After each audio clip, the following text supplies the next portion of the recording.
Have you ever looked at your bank account at the end of the month and thought, where did all my money go? I mean, seriously, you worked hard, you got paid, you paid your bills, you tried to be responsible, maybe you even skipped a few things you wanted, and somehow your savings account still looks almost exactly the same as it did 6 months ago. Maybe you've got $500 saved, maybe $2,000, maybe $10,000. But that first $50,000, it feels like a mountain that's getting farther away instead of closer. And here's the crazy part.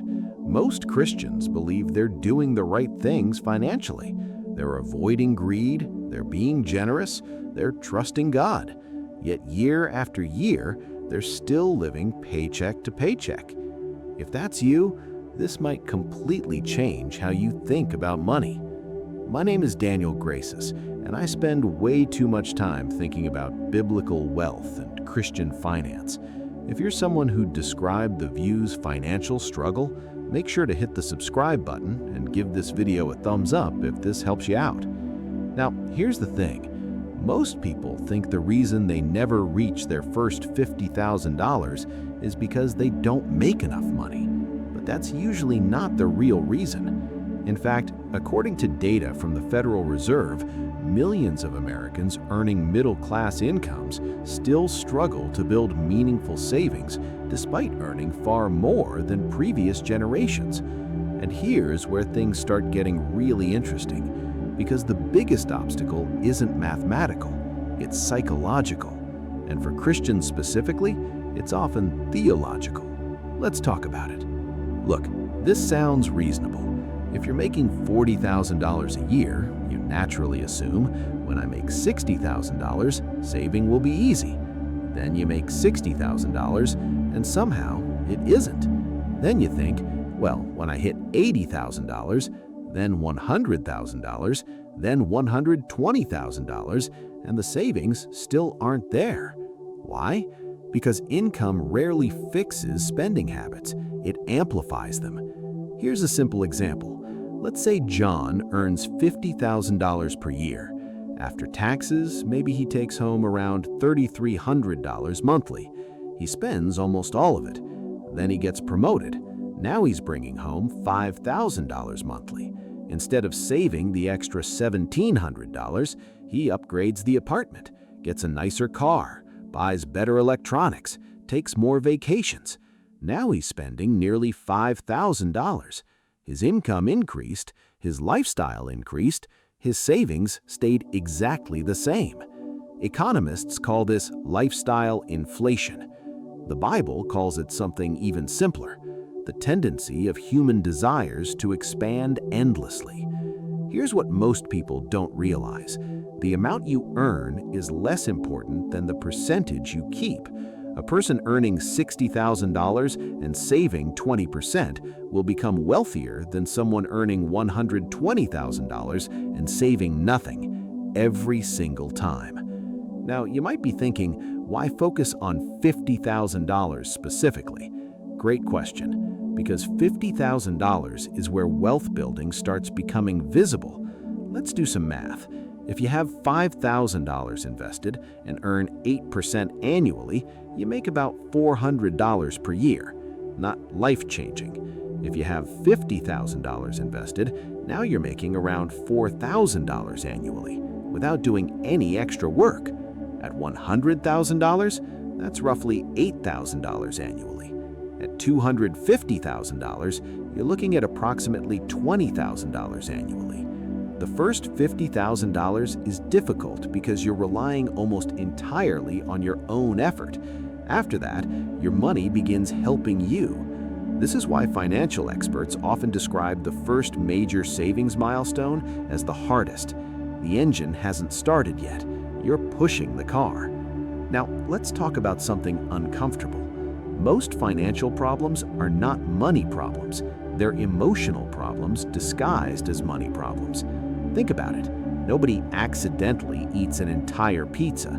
There's always an emotional reason. Stress, boredom, comfort, reward. Money works the same way. Many people spend because spending temporarily feels good. Researchers studying behavioral finance have repeatedly found that emotional decision-making often overrides logical financial planning. You know you should save, but your emotions want relief right now, and Amazon delivers relief in 2 days, sometimes 1 day, maybe even today. Look, the human brain loves immediate rewards. Saving money provides future rewards. Spending money provides immediate rewards, and your brain naturally prefers immediate rewards. That's not a character flaw, that's human nature. The problem is, if you don't understand this tendency, you'll keep losing the battle without realizing why. Now, let's address something controversial. Some Christians secretly believe that building wealth is somehow unspiritual. Not greed, not obsession, just wealth itself. And that's a huge problem, because Scripture never condemns responsible wealth building. It condemns the love of money. Those are not the same thing. Abraham was wealthy. David was wealthy. Solomon was wealthy. Job was wealthy. Lydia was wealthy. Many faithful believers throughout biblical history managed significant resources. The issue wasn't possession. The issue was ownership. They understood that God owned everything. They were simply stewards. And here's what most people don't realize. If you constantly feel guilty about building savings, you'll subconsciously sabotage your own financial progress. You'll save money, then find reasons to spend it. You'll build momentum, then destroy it. Because deep down, part of you believes having money makes you less spiritual. That's not biblical stewardship. That's financial confusion. And that brings us to the real reason why 90% of Christians never reach their first $50,000 saved. Ready for the surprising answer? Most people never reach $50,000 because they focus on income before behavior. Behavior creates wealth. Income accelerates wealth. Those are two completely different things. Imagine two Christians. Christian A earns $50,000 a year. Christian B earns $100,000 a year. Most people automatically assume Christian B will become wealthy faster, but that's not necessarily true. Christian A saves 20% of every paycheck. Christian B saves almost nothing. Christian A consistently invests $10,000 per year. Christian B spends nearly everything that comes in. Fast forward 10 years, who has more wealth? The answer isn't determined by income, it's determined by habits.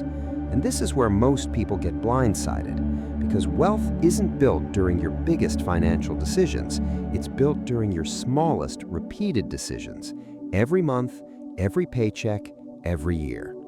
Look, you've probably heard financial advice that says, stop buying coffee. And honestly, I think that advice misses the point. A $5 coffee isn't why most people fail financially. The real problem is recurring lifestyle commitments. Let's compare. Skipping a coffee might save $5. Negotiating your car payment might save $200 every month. Choosing a more affordable apartment could save $400 every month. Eliminating a high-interest credit card balance might save hundreds more. One decision affects a few minutes, the other affects years. This is where it gets really interesting. Most people focus on the visible expenses, the things they can see, the occasional purchase, the random splurge. But financial freedom is usually determined by the invisible expenses, the automatic ones, the recurring ones, the subscriptions, the debt payments, the car loans, the housing costs, the financial commitments you barely think about anymore. Those are the expenses that quietly decide your future. Let me tell you about two hypothetical families. Both families earn $80,000 annually. Same income, same city, same opportunities. Family 1 increases their lifestyle every time their income increases. A raise comes in, they upgrade the car. Another raise, they move into a larger house. Another raise, they increase spending again. Nothing seems unreasonable, nothing seems extravagant, but year after year, their expenses rise almost as quickly as their income. Then 10 years pass, and despite earning hundreds of thousands of dollars during that decade, they still feel financially stuck. Now compare that to family 2. Every time their income rises, they split the increase. Part goes towards generosity, part improves their lifestyle, part goes directly into investments. The result? After 10 years, they have options, they have flexibility, they have peace of mind. They're not stressed about every unexpected bill. They're not worried every time the economy slows down. Same income, different habits, different future. The difference wasn't intelligence. The difference wasn't luck. The difference was consistency. And speaking of consistency, here's one of the most powerful financial tools that almost nobody talks about enough: automation. Seriously, automation changes everything because most people try to save what's left over after spending. The problem? There's usually nothing left over. Instead, wealthy people tend to reverse the process. They save first, then spend what's left. That's a completely different system. Imagine you automatically invest $500 every month. No debate, no decision-making, no emotions. The money leaves before you have a chance to spend it. After 1 year, you've invested $6,000. After 5 years, you're at $30,000 before considering growth. After several more years, you're approaching that critical $50,000 milestone, not because you suddenly became rich, not because you won the lottery, not because you found some secret investment, because you became consistent. And consistency is far more powerful than motivation. Motivation comes and goes. Systems keep working, even when you don't feel like it. Now, here's what most people don't realize. One of the most important financial principles in the Bible is stewardship. And stewardship isn't just about giving, it's about management. It's about faithfully handling whatever resources God places in your care, whether that's $1,000 or $10,000 or $100,000. The amount changes, the responsibility remains the same. When you truly understand stewardship, something interesting happens. Your entire financial perspective shifts.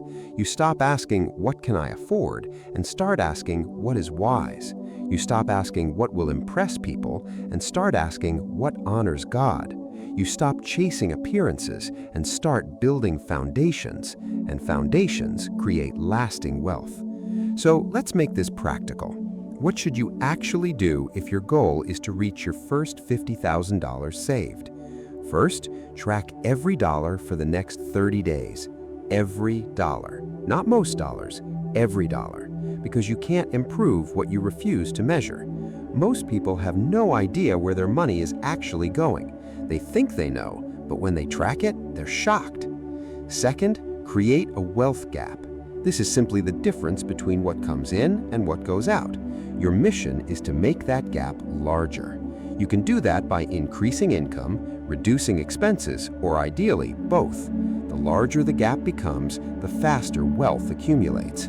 Third, automate your savings and investing. Make wealth building the default. Remove as much emotion from the process as possible, because emotions are wonderful servants, but terrible financial planners. And finally, remember something that took me years to fully understand. The first $50,000 is not really a money challenge. It's a character challenge. It's a patience challenge. It's a discipline challenge. It's a stewardship challenge. Because the habits required to save your first $50,000 are the same habits required to build long-term wealth. The money is simply the result. Look, the reason most Christians never reach this milestone isn't because God wants them poor. It's not because wealth itself is evil, and it's usually not because they don't earn enough. It's because they underestimate the power of small choices repeated over long periods of time. They underestimate lifestyle inflation. They underestimate emotional spending. They underestimate the importance of systems, and they overestimate how much future income will solve today's problems.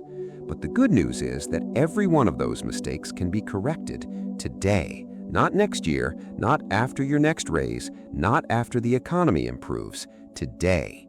Because financial freedom is rarely created by one massive decision. It's created by thousands of small, faithful decisions made consistently over time. And that's exactly why the first $50,000 matters so much. Not because of the number itself, but because of the person you become while building it.